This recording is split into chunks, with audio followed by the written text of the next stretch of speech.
Bună, dragii mei, eu sunt Beatrice, bine ați venit pe canalul meu.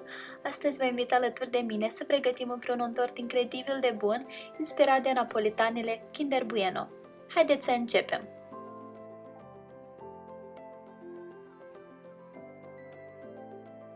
Vom începe cu blatul, pentru asta vom amesteca mai întâi toate ingredientele uscate, făina, alunele măcinate, praful de cacao și sarea.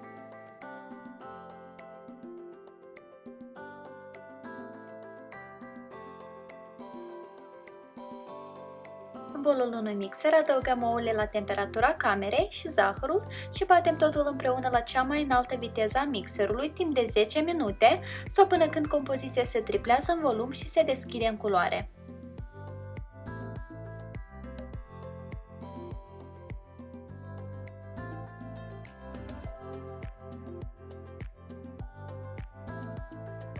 Cernem ingredientele uscate și le incorporăm în 2 sau 3 etape folosind o spatulă.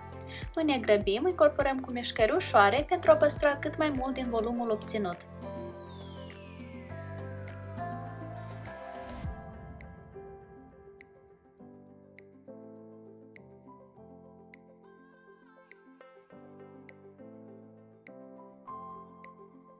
Distribuim blatul obținut în 2 forme tapetate cu hârtie de copt cu diametrul de 18 cm și le dăm la cuptorul preîncălzit la 180 de grade timp de 25-30 de minute sau până când trec testul scobitorii.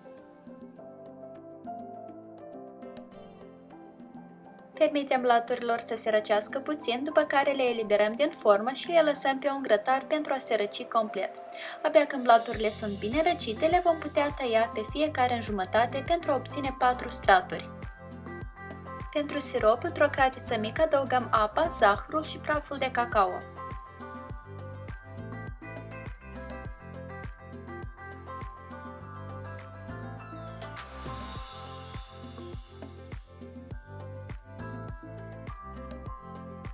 Aducem siropul la fierbere și îl lăsăm să se răcească.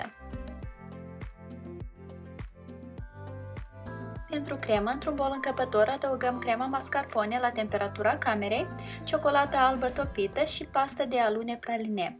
Rețeta pentru praline am postat-o recent la canal, așa că linkul îl voi lăsa în descriere. Amestecăm totul activ cu un tel până obținem o compoziție omogenă.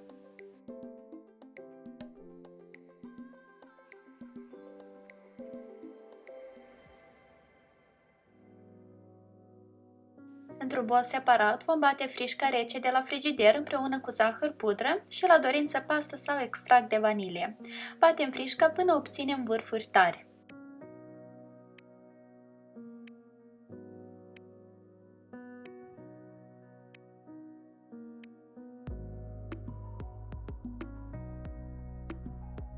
Adăugăm frișca bătută la compoziția de bază și o incorporăm cu o spatulă până obținem o cremă omogenă.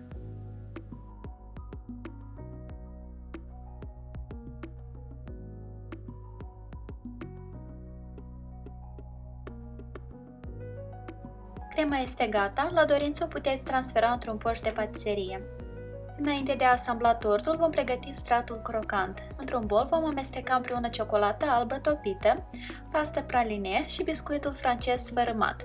Rețeta biscuitului am postat-o de asemenea recent la canal, se pregătește foarte simplu, așa că linkul îl voi plasa în descriere. Amestecăm totul bine împreună.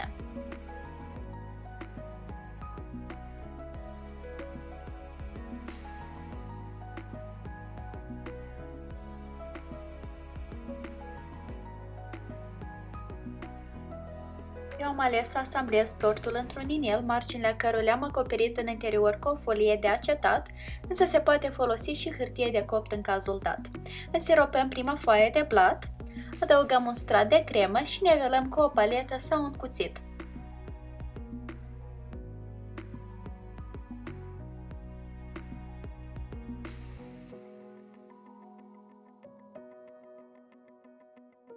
Plasăm deasupra cremei următoarea foaie de blat și o însiropăm.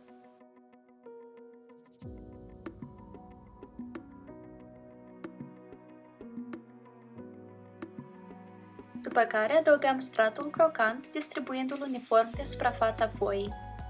Dacă vă întrebați dacă biscuitul se va păstra crocant odată ce va intra în contact cu crema, atunci răspunsul este da, pentru că este foarte bine izolat de ciocolată și pasta de alune, care nu conțin umiditate. Aplicăm un strat de cremă și din nou nivelăm cu paleta, după care repetăm exact aceiași pași până la ultimul strat. Rezervați puțină cremă și pentru marginile tortului.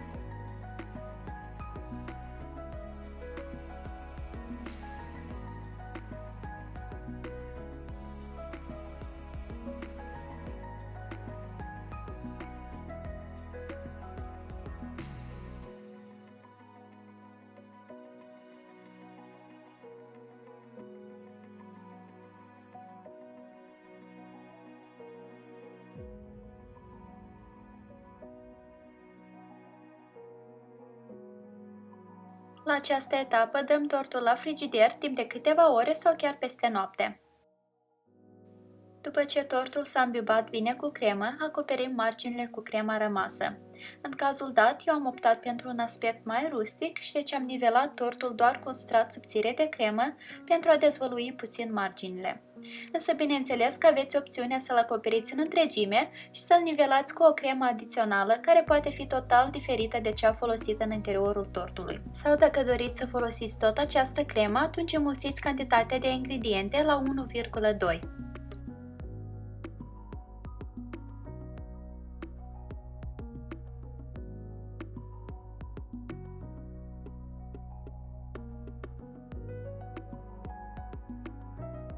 În continuare, puteți decora tortul în orice mod doriți. Eu am folosit același biscuit pe care l-am folosit la stratul crocant, iar suprafața tortului am decorat-o cu napoletane Kinder Bueno și alune.